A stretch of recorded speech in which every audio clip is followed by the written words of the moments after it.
Hello friends, welcome YouTube channel में आपका स्वागत है। फिर से मैं एक नई वीडियो के साथ आ चुके हैं, अपडेट के साथ आ चुके हैं। आज की आपकी प्यारी सी जो अपडेट है वो लेकर आ चुका हूं, यानी कि फिर से आप सभी के लिए बहुत ही धमाकेदार वीडियो लेकर आ चुका हूं, जिसके अंदर आपको यहां पर स्टाफ नर्स की जो पोस्ट है वो आपको देखने को मिल जाएगी। उसके बाद में आपको लैब टेक्नीशियन की पोस्ट देखने को मिलेंगी, फार्मासिस्ट की आपकी यहाँ पर पोस्ट रहने वाली है, मेडिकल ऑफिसर की पोस्ट रहेंगी। इसी के साथ साथ आपकी काफ़ी और भी यहाँ पर जो अलग अलग पोस्ट है वो आपको देखने को मिलेंगी। तो कंप्लीटली डिटेल में चर्चा करने वाला हूं। नेशनल हेल्थ मिशन की तरफ से जो वैकेंसी है वो आपको यहाँ पर प्रोवाइड की गई है। ठीक है, इसके अंदर देख लीजिएगा, आपको वैकेंसी का नेम दिया गया है, क्वालिफिकेशन दी गई है, एज लिमिट दी गई है और आपकी सैलरी यहाँ पर दी गई है। तो ये सारी चीजें क्या है आपको अवेलेबल कराई गई है। तो एक एक पोस्ट के बारे में यहाँ पर डिटेल में चर्चा करने वाला हूँ। तो जो भी इससे रिलेटेड जो भी इंटरेस्टिंग साथी है, जो भी कैंडिडेट है, वो इस वीडियो को आप जरूर से क्या करें, विजिट करें, और अच्छी लगती है तो वीडियो को ज़्यादा से ज़्यादा जरूर शेयर कर दीजिएगा। यहाँ पर सबसे पहली पोस्ट आपको डर्मेटोलॉजिस्ट की पोस्ट देखने को मिल रही है, जिसके अंदर एमबीबीएस और डीएनबी या फिर एमडी डर्मेटोलॉजी वाले जो साथी हैं वो इस वैकेंसी को अप्लाई कर पाएंगे। 78,000 रुपये पर मंथ के हिसाब से सैलरी रहेगी। एज लिमिट आपकी यहाँ पर 62 ईयर आपको दी गई है, यानी कि 62 ईयर तक के जो कैंडिडेट है वो इस वैकेंसी को अप्लाई कर पाएंगे। उसके बाद में पीडियाट्रिशियन की पोस्ट है, जनरल मेडिसिन की पोस्ट है। इन सभी के लिए एमबीबीएस एमडी की आपको क्या पड़ेगी, आवश्यकता यहाँ पर क्या होने वाली है। उसके बाद में काउंसलर की पोस्ट है। काउंसलर की पोस्ट के लिए आपको देख लीजिएगा, या तो साइकेट्रिक के अंदर एमएससी मास्टर डिग्री होनी चाहिए, या फिर आपके एमफिल या एमएसडब्ल्यू यानी कि मेडिकल साइकेट्रिक के अंदर आपका कोर्स या होना चाहिए। तो वो कैंडिडेट इस वैकेंसी को अप्लाई कर पाएंगे। 40 ईयर आपकी क्या रहेगी, यहाँ पर एज लिमिट है वो आपको देखने को मिल जाएगी।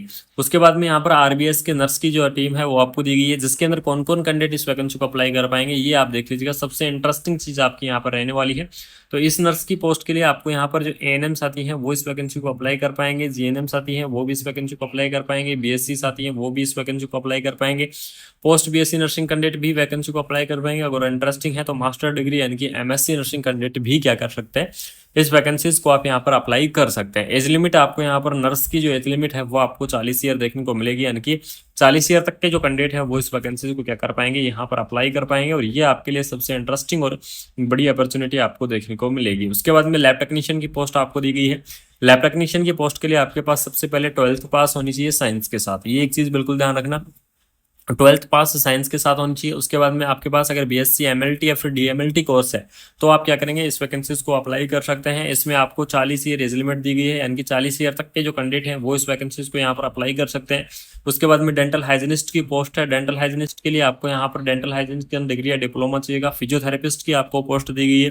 उसके बाद में आपको एक और यहाँ पर स्टाफ नर्स की पोस्ट है वो आपको अवेलेबल कराई गई है। पैलेटिव केयर प्रोग्राम के लिए आपको स्टाफ नर्स की पोस्ट दी गई है, जिसके अंदर जीएनएम बीएससी और पोस्ट बीएससी सभी कैंडिडेट इस वैकेंसीज को अप्लाई कर पाएंगे। सैलरी आपकी 20,500 रहेगी। अगर एज लिमिट के बारे में डिस्कस करूं तो 40 ईयर की जो एज लिमिट है वो आपको देखने को मिलेगी। उसके बाद में यहाँ पर क्लिनिकल साइकोलॉजिस्ट की पोस्ट है, और उसके बाद में क्लिनिकल साइकोलॉजिस्ट की पोस्ट है। ये भी आपको यहाँ पर पोस्ट अवेलेबल कराई गई है। अलग अलग डिपार्टमेंट के अंदर आपकी जो पोस्ट है वो रहने वाली है। तो application should be submitted in the prescribe format, यानी कि ऑफलाइन तरीके से आपका क्या रहेगा, एप्लीकेशन फॉर्मेट है वो आपका रहने वाला है। और किस प्रकार से आप एप्लीकेशन फॉर्म को अप्लाई करेंगे उसके बारे में भी आपको यहाँ पर जो चर्चा है वो आप सभी के साथ मैं करूंगा। डिटेल में आप सभी के साथ यहाँ पर बात करने वाला हूँ कि किस प्रकार से अप्लाई करेंगे। तो सबसे पहले देख लीजिएगा, इस वैकेंसी की जो लास्ट डेट आपकी रहेगी वो रहेगी 12 जुलाई। ठीक है, यानी कि 12 जुलाई तक आप क्या कर सकते हैं, इस वैकेंसीज को आप अप्लाई कर पाएंगे। तो जो भी इंटरेस्टिंग कैंडिडेट हैं, जो भी इस पोस्ट को अप्लाई करना चाहते हैं, वो 12 जुलाई तक आप क्या करें, इस वैकेंसीज को अप्लाई करें। उसके बाद में आप इस वैकेंसी को क्या नहीं कर पाएंगे, अप्लाई नहीं कर पाएंगे।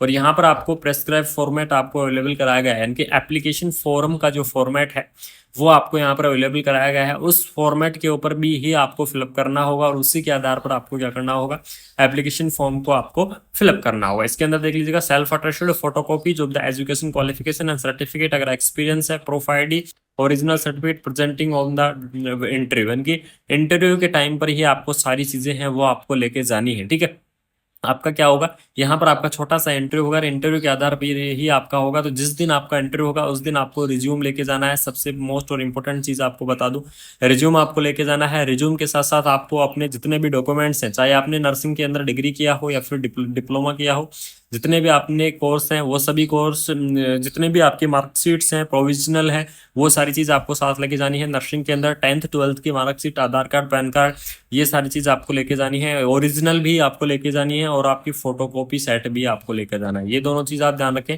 ओरिजिनल भी आपको ये चीज़ लेके जानी है और फोटोकॉपी सेट भी आपको लेके जाना है। इन सारी चीज़ों के ऊपर आप बिल्कुल ध्यान रखिएगा और ये सारी चीज़ें आपको इंटरव्यू के टाइम ही आपको लेके जानी होंगी। यहाँ पर देख लीजिएगा, स्पष्ट लिखा हुआ है कि वेरिफिकेशन शेट the time of the interview, यानी कि इंटरव्यू के टाइम आपका वेरिफिकेशन होगा, सारी चीजें आपके इंटरव्यू के टाइम होंगी, तो आपको इंटरव्यू के टाइम ही ये सारी चीजें आपको लेके जानी होंगी। ठीक है, एप्लीकेशन की लास्ट डेट आपकी 12/7, यानी कि आपका इंटरव्यू भी आपका यहाँ पर जल्द ही आपका करवाया जाएगा। डेट आपको मेंशन कर दी जाएगी। आपका इंटरव्यू किस माध्यम से होगा उस चीज के बारे में भी आपको बता दूंगा। आपको इसकी ऑफिस पर जाना पड़ेगा और वहीं से आपका इंटरव्यू होने वाला है। ठीक है, तो ये आपकी जो वैकेंसीज थी एनएचएम की तरफ से बड़ी ही भर्ती आपको यहाँ पर देखने को मिल रही है, जिसके अंदर अलग अलग डिपार्टमेंट के अंदर अलग अलग जो पोस्ट है वो आपकी अवेलेबल कराई गई है। सबसे इंपॉर्टेंट चीज, एएनएम साथी भी इस वैकेंसीज को अप्लाई कर पाएंगे। सबसे इंटरेस्टिंग और जो सबसे इंपॉर्टेंट बात यही है कि एएनएम कैंडिडेट भी क्या करेंगे, इस वैकेंसीज को अप्लाई कर देंगे। बाकी अदर कैंडिडेट भी इस वैकेंसी को अप्लाई कर सकते हैं। नर्सिंग के अंदर जिन्होंने डिग्री डिप्लोमा सभी कैंडिडेट अप्लाई कर पाएंगे। तो ये आपके लिए बड़ी ही शानदार और इंटरेस्टिंग चीज आपकी रहने वाली है। आपकी एक और भर्ती यहाँ पर जिसके लिए आपको अपडेट देना, प्रोवाइड करवाना जरूरी था। एक जो इस वैकेंसी से रिलेटेड सबसे इंपॉर्टेंट और जो सबसे इंटरेस्टिंग चीज बता दूं, आपका यहाँ पर Kerala nursing and midwifery council का रजिस्ट्रेशन होना चाहिए। इस चीज का आप जरूर ध्यान रखें। Kerala nurses and midwifery council registration आपके पास होना चाहिए, तो आप क्या करेंगे, इस वैकेंसीज को अप्लाई कर पाएंगे, अन्यथा नहीं कर पाएंगे। तो ये आपके लिए बिल्कुल जरूरी रहेगा। तो इस रजिस्ट्रेशन जिनके पास है वो साथ ही इस वैकेंसीज को आप जरूर से अप्लाई कर दीजिएगा। बाकी अगर इन्फॉर्मेशन अच्छी लगी तो वीडियो को अपने फ्रेंड सर्कल के अंदर शेयर कर दीजिएगा। आपको मिलते हैं बाकी कोई नई अपडेट के साथ, नई वीडियो के साथ। तब तक थैंक यू सो मच। जय हिंद, जय। ये सारी चीजें आपको लेके जानी होंगी। ठीक है, एप्लीकेशन की लास्ट डेट आपकी 12/7, यानी कि आपका इंटरव्यू भी आपका यहाँ पर जल्द ही आपका करवाया जाएगा। डेट आपको मेंशन कर दी जाएगी। आपका इंटरव्यू किस माध्यम से होगा उस चीज के बारे में भी आपको बता दूंगा। आपको इसकी ऑफिस पर जाना पड़ेगा और वहीं से आपका इंटरव्यू होने वाला है। ठीक है, तो ये आपकी जो वैकेंसीज थी एनएचएम की तरफ से बड़ी ही भर्ती आपको यहाँ पर देखने को मिल रही है, जिसके अंदर अलग अलग डिपार्टमेंट के अंदर अलग अलग जो पोस्ट है वो आपकी अवेलेबल कराई गई है। सबसे इंपॉर्टेंट चीज, एएनएम साथी भी इस वैकेंसीज को अप्लाई कर पाएंगे। सबसे इंटरेस्टिंग और जो सबसे इंपॉर्टेंट बात यही है कि एएनएम कैंडिडेट भी क्या करेंगे, इस वैकेंसीज को अप्लाई कर देंगे। बाकी अदर कैंडिडेट भी इस वैकेंसी को अप्लाई कर सकते हैं। नर्सिंग के अंदर जिन्होंने डिग्री डिप्लोमा सभी कैंडिडेट अप्लाई कर पाएंगे। तो ये आपके लिए बड़ी ही शानदार और इंटरेस्टिंग चीज आपकी रहने वाली है। आपकी एक और भर्ती यहाँ पर जिसके लिए आपको अपडेट देना, प्रोवाइड करवाना जरूरी था। एक जो इस वैकेंसी से रिलेटेड सबसे इंपॉर्टेंट और जो सबसे इंटरेस्टिंग चीज बता दूं, आपका यहाँ पर Kerala nursing and midwifery council का रजिस्ट्रेशन होना चाहिए। इस चीज का आप जरूर ध्यान रखें। Kerala nurses and midwifery council registration आपके पास होना चाहिए, तो आप क्या करेंगे, इस वैकेंसीज को अप्लाई कर पाएंगे, अन्यथा नहीं कर पाएंगे। तो ये आपके लिए बिल्कुल जरूरी रहेगा। तो इस रजिस्ट्रेशन जिनके पास है वो साथ ही इस वैकेंसीज को आप जरूर से अप्लाई कर दीजिएगा। बाकी अगर इन्फॉर्मेशन अच्छी लगी तो वीडियो को अपने फ्रेंड सर्कल के अंदर शेयर कर दीजिएगा। आपको मिलते हैं बाकी कोई नई अपडेट के साथ, नई वीडियो के साथ। तब तक थैंक यू सो मच। जय हिंद, जय।